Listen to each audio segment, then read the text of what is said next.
Hey, what's going on, YouTube? Thank you for coming back to another episode of Scattered Brilliancy. My name is Travis, and I'm going to be reviewing Married at First Sight Season 3, Episode 8, I believe. Hold on, let me check.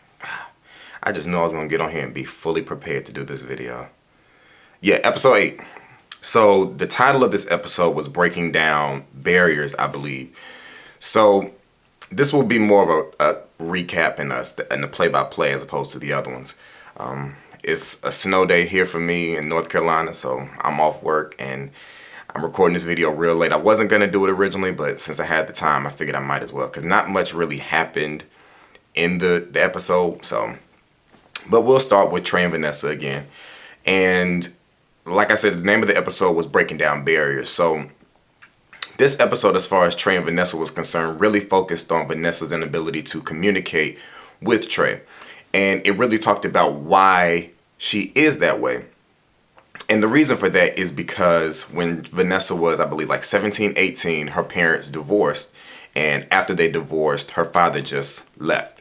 So I believe as of now, there's no communication. They don't speak. And it's that type of strained relationship. And so that has affected her relationships. It affects the way she views men. It affects the way she treats men. You know, all of that has an effect on her. And it's interesting, this show, because, you know, even if you're not married, I really believe that there are things you can learn from the show if you pay attention and make like the connections that are needed to be made. Because communication is so important. And it's not even just talking about communication within a marriage. Communication, period, is so important. And it's amazing to see these different people and how they communicate.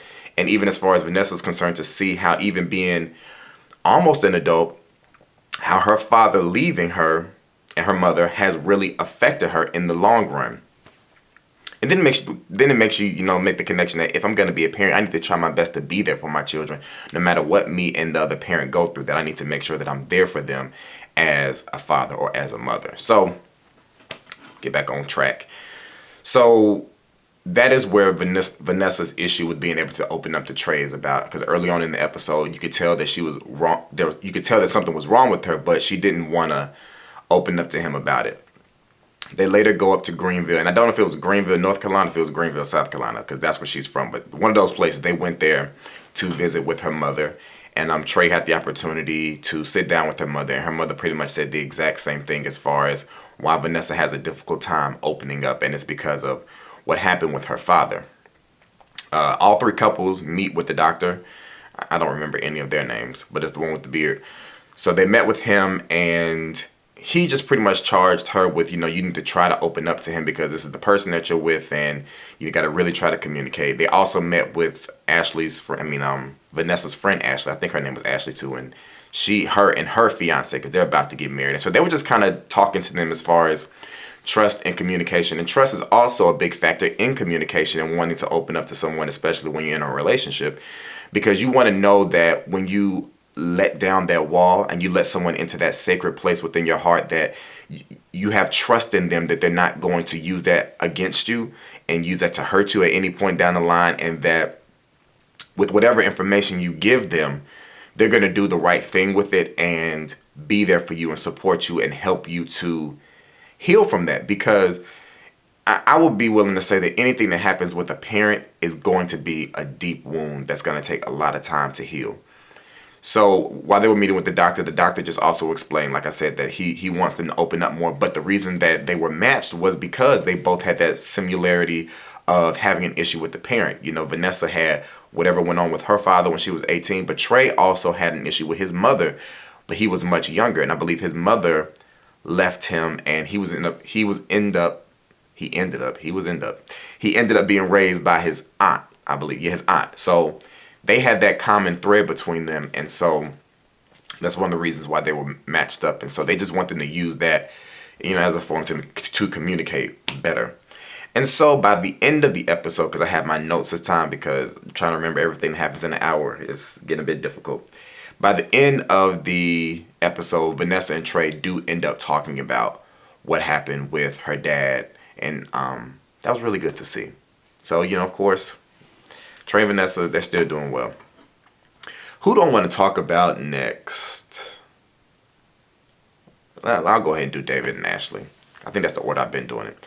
So early on in the episode, David meets with a couple of his guy friends. They go out. Oh gosh, excuse me. They go out for some beers.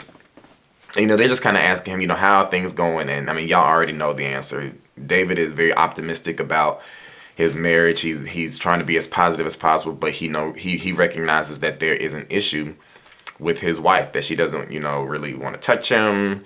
There's no intimacy or anything. I mean, when it comes to David and Ashley, there is no intimacy. There's no attraction. There's no chemistry. I mean, it's just all around a struggle. So anyway, the guys are just saying, I support you, and as long as you're fighting for your marriage, I'm here for you, and I'm supporting you, and I'm hoping things work out as long as you're feeling that way. What else happened with them? So Ashley goes and meets with the doctor, because the doctor, like I said, meets with all of them, and he brought up the fact that in Ashley's past relationships, and I think she might have talked about this on the episode when she saw David for the first time, that her pattern was she always had a type, like a type of guy physically that she would be attracted to, and the type of guy that she always wanted to be with. And the doctor was pretty much saying that was your pattern. And that might be the reason why your relationships weren't working out, was because you were always dating in a certain pattern.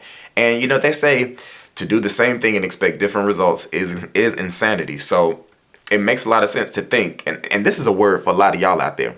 If you've been dating the same kind of person and your relationships have not been working, it's one of two things. It's either you or the type of person that you're dating. I really don't believe in a really strict type, physically. I don't have a type. I've never had a type physically, but I don't believe that that's kind of the best thing to do, saying that you want tall, dark, and handsome, or you want short, big booted, and slim waist. I don't think having a type is a really good thing. But let me get back on track. He's just saying that, that is your pattern, and you need to make David aware of that. And in the last review I did, I said I don't know if David was aware that she wasn't attracted to him. But in this episode, when they sit down and they meet with the doctor together, she pretty much, does come out and make it clear that she's not attracted to him. And he hears her. He hears her. And I don't think he really said how it made him feel. I may be missing some stuff because we watched it on Tuesday. And then I just went back and rewound it and took some notes really, really quickly. But like I said, over time, you can just tell that David's confidence is decreasing.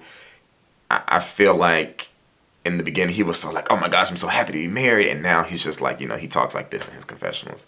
So, we'll see what happens with them. But the doctor's charge to them was to take the whole physical attraction element, to take the whole physical attraction element out of it and try to see how things work from there. Because initially they were trying to just be friends first. But 3 weeks in, Ashley is still feeling nothing as far as wanting to be intimate, feeling attractive, feeling like there's any chemistry between them. So I think really at the end of the day, it could go two ways. And Ashley, she just does not feel like they're going to make it through this. But it could go two different ways. Being attracted to somebody initially is a great thing.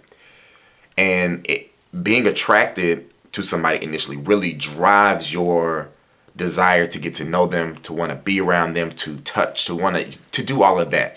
However, the downside of being attracted to someone initially like that is that attraction can wear off over time. And because you were so focused on the physical attraction, you never really had time to build up the inside stuff, the mental attraction, the spiritual connection. You didn't have time to do all of that because you were focused so much on the physical attraction. So in some ways, even though all of my viewers who watch this, we all are kind of on the same page. We don't feel like David and Ashley are going to work.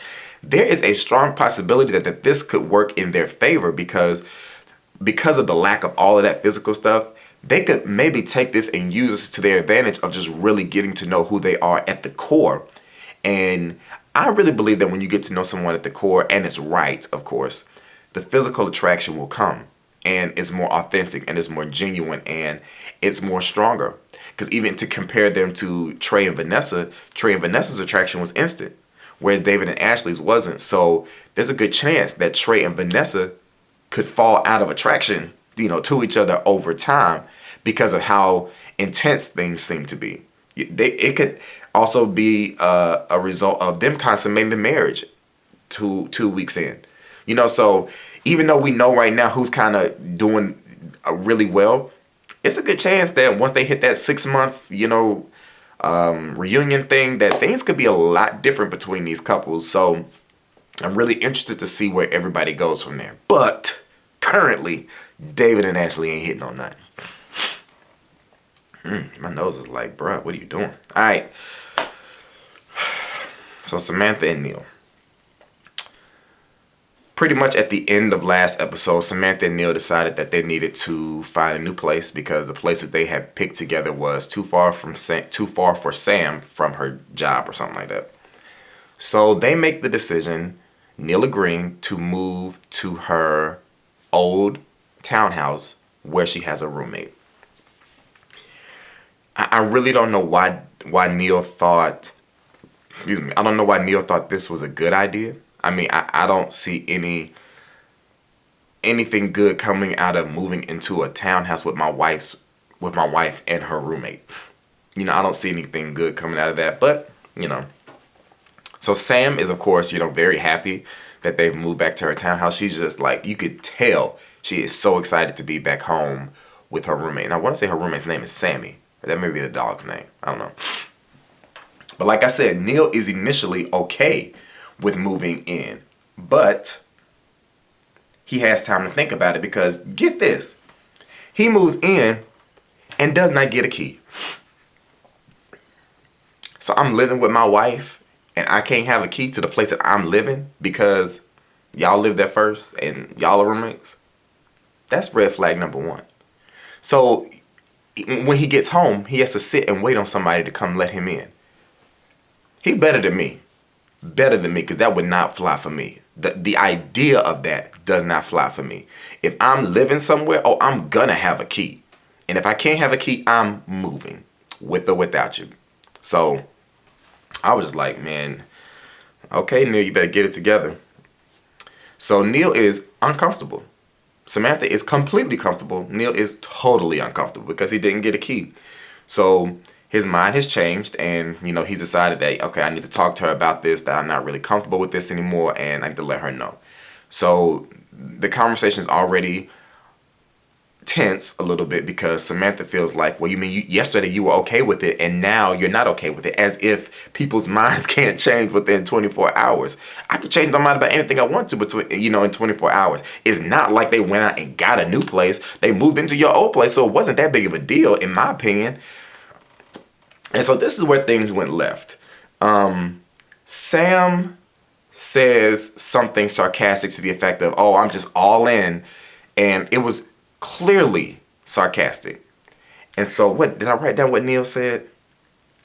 Neil said something sarcastic back. So Samantha said something sarcastic. Neil said something sarcastic. And then Samantha says, oh, that was fake. And Neil hit her with the 1-2. He said, I learned from the best. And she got pissed. She got pissed and she asked him to leave. Now, see, that's another issue. We living in your place and you feel like you have the right to ask me to leave a place that I'm living in? And he wouldn't move. Good for you. He didn't. He stayed on that couch. So she gets up and she leaves. My thing was, I don't understand how you can be sarcastic. He can be sarcastic back and you don't like it. And you get mad that he gave you what you gave him. Because she was clearly sarcastic to him. He gave it back to her. She called him out on it. He said, hey, I learned from the best. And you got mad. Me and Carmen were just like, oh, like that kind of pissed us off that she was treating him like that and then got mad that he, gave her something back. I didn't like that at all. I didn't like that at all. But whatever. I feel like that's just kind of the person that she is, kind of dominant. And I've said that in another video. She's very dominant, and I don't think she expects to get it back from him. I don't know. But they end up, talking about it and apologizing and all that. Whatever. So after that, he decides to go back to his old place, and I'm pretty sure she's just thrilled at the fact that he wasn't staying there for a few nights. They talk to the doctor as well. And their part wasn't as important as Vanessa, Trey, David, and Ashley. He was just telling them that they need to focus. They want the same things, and they're both kind of similar. I think he said spiritual. I may be mixing them up with somebody else, but he said they both want the same thing, and that's what they need to focus on, and not this little stuff. That was it. Wasn't that important, at least that I remember. They get over it. Neil go ahead and plan Sam's birthday party, which is coming up, and he takes his time. He puts thought into it. He knows that she wants to go to this murder mystery place down in Atlanta, so that's what he does. He plans that for her, and he takes her. Sam is really appreciative of the fact that he actually took the time to do something that she wanted to do and that he put time and effort behind it. And that's how they end. She says that she does feel like they're getting closer, and she's appreciative for that. So that's this episode. Not really much going on. So, we'll see what happens next week. But thank y'all so much for watching my reviews. I looked at the view count and I'm like, oh, okay, I have a nice little bit amount of people watching these. That's why I was like, I need to go ahead and do this for the people who actually want to see my reviews for the show. But please remember to like, rate, comment, and subscribe to the channel, Scattered Brilliancy. I thank y'all so much for watching the videos. And I'm about to go enjoy this snow day and sit downstairs and paint a little bit. Oh, and if you need something to do, y'all can head over to my painting channel. I don't paint a lot, but I paint a little bit. And that is the Civ Art Gallery. No, that's not the name of it. The name of my website is the Civ Art Gallery. Civ Art is Travis backwards. So if you go to the civartgallery.com, you can see some of my old artwork. And in there's a link somewhere to my YouTube channel, which is Civ Art TV.